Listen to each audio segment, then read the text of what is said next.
Picture this. Your granddad trudging home from a 12-hour shift, face black with coal dust, stomach growling like thunder. There were no delivery drivers waiting at the door, no microwave pinging in the kitchen. Instead, there was food simple, hearty, sometimes rough around the edges, but powerful enough to fuel a nation through wars, industries, and endless hard graft. These weren't fancy dishes. They were meals made from scraps, stretched to feed 6 mouths, built on love, patience, and survival.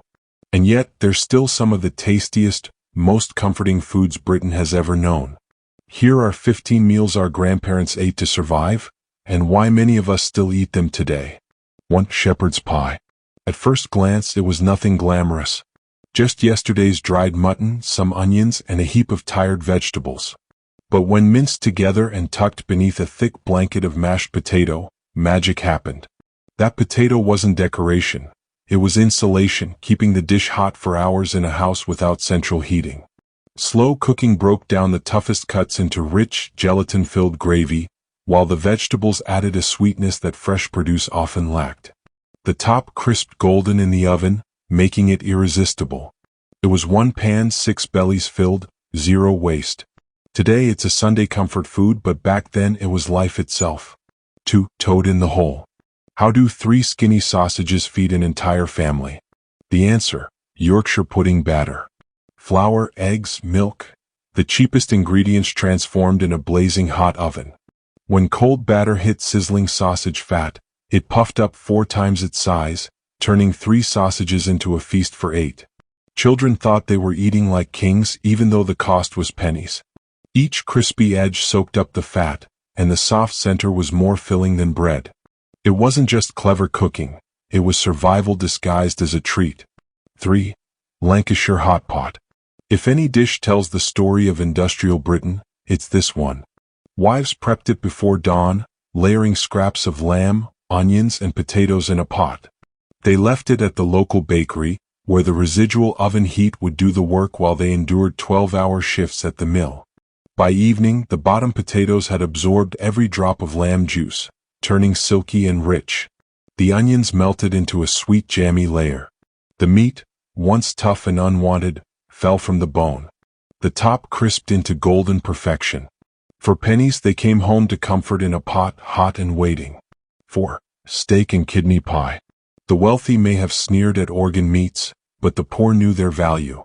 Kidneys were nutritional powerhouses, more protein, iron, and vitamins than expensive cuts of steak. Mix them with slow-cooked beef and rich gravy, then seal it all inside a flaky lard pastry crust. 1 pie could last a family 2 days, and it always tasted better the next morning. Economical, nourishing, and indulgent all at once. Proof that thrift and flavor could live side by side. 5. Cornish Pasty. The world's first fast food wasn't a burger, it was the pasty. Designed for miners, it had to survive being carried deep underground, staying warm for hours while enduring dust and grime. The thick pastry acted like an edible container. Miners held the crust with dirty hands, ate the filling, and threw away the handle. Families often split the filling, savory meat at one end, sweet apple or jam at the other. So 1 pasty carried you through an entire day. It was more than a meal, it was survival engineering. 6. Ploughman's lunch. Today it's served on rustic wooden boards in pubs, but its roots were in the fields. Farmers didn't have time to cook. They needed something pocket-sized and powerful. A chunk of cheese, a heel of bread, a pickled onion, maybe an apple. Simple, yes, but clever. Pickles added probiotics, cheese supplied protein and fat, and dense bread gave long-lasting stamina. It was the original packed lunch, centuries before supermarkets sold sandwiches in plastic boxes. 7. Sunday roast. The Sunday roast wasn't just tradition, it was economics. A single joint of meat was a luxury most families could only afford once a week. But its value stretched far beyond Sunday. Rendered fat fried Monday's eggs, Tuesday's potatoes, and thickened gravies midweek. Bones became stock, drippings seasoned everything. Families turned 1 joint into 8 days of meals. It was less about the roast itself and more about the clever planning that followed. Bubble and Squeak. On Monday nothing went to waste. Leftover cabbage, carrots, sprouts, and potatoes were mashed together, shaped into patties and fried until crispy. The sound it made in the pan, bubbling and squeaking, gave it its name. What was once scrap food transformed into golden, caramelized flavor bombs. Strangely enough, many swore it tasted better than the Sunday dinner itself. Today you'll find it on gastropub menus for £15, but back then, it was a free meal from scraps. 9. Black pudding. Mentioned with a wince by outsiders, but treasured in Britain for centuries. Blood, oats, and fat. Simple ingredients that created one of the most nutritious foods in the world. A slice delivered more iron than spinach, more protein than chicken, and nearly every B vitamin needed. 4 men burning 5,000 calories a day in brutal labor, black pudding wasn't a luxury, it was survival fuel. Today it's a full English breakfast staple, but its roots are far more serious. 10. Faggots and peas. Hearts, livers, lungs, the parts the wealthy threw away. But when mixed with breadcrumbs and wrapped in caul fat, they became faggots. Cheap, filling, and versatile. Served hot with mushy peas, cold in sandwiches, or crumbled into soup, they stretched for multiple meals. They weren't pretty, but they packed more nutrition than expensive steaks. Proof that the poor could turn discards into delicacies. 11. Jam Roly-Poly. A suet pastry filled with jam, steamed until it puffed up into a soft, sticky log. To modern eyes, it looks like dessert, but for laborers it was fuel. One slice could pack nearly 1,000 calories, essential when you burn through that much just to stay alive. Sweet, heavy, and comforting, it was the sugar rush that got you through the hardest evenings. Today it's nostalgic school dinner food, but for our grandparents, it was much more than a treat. 12. Fish and chips. Cheap white fish, battered and fried with thick-cut potatoes. Wrapped in newspaper, it stayed hot and absorbed the grease. Add a splash of malt vinegar, and you had Britain's first true takeaway. It was portable, affordable, and filling, the meal of the masses.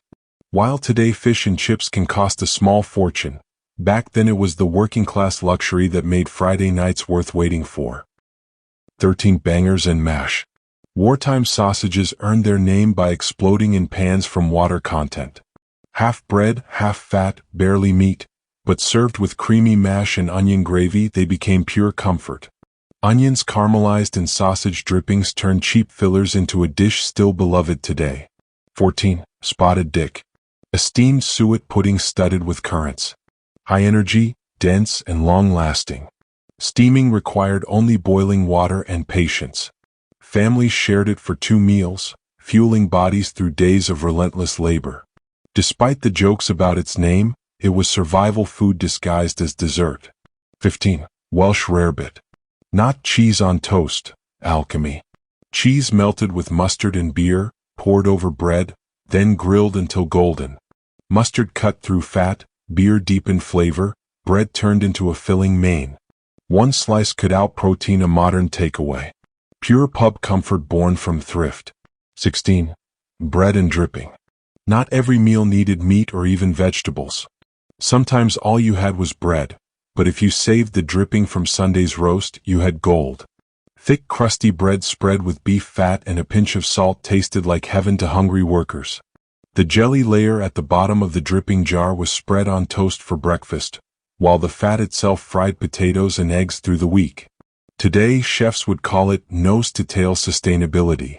Back then, it was simply survival. These weren't just recipes, they were lifelines.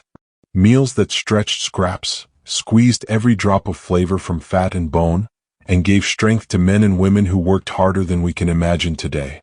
What's funny is that many of these dishes are still eaten across Britain. They're not forgotten. They've survived because proper food never goes out of style. So next time you see a shepherd's pie or a hot pot, don't think poor man's meal.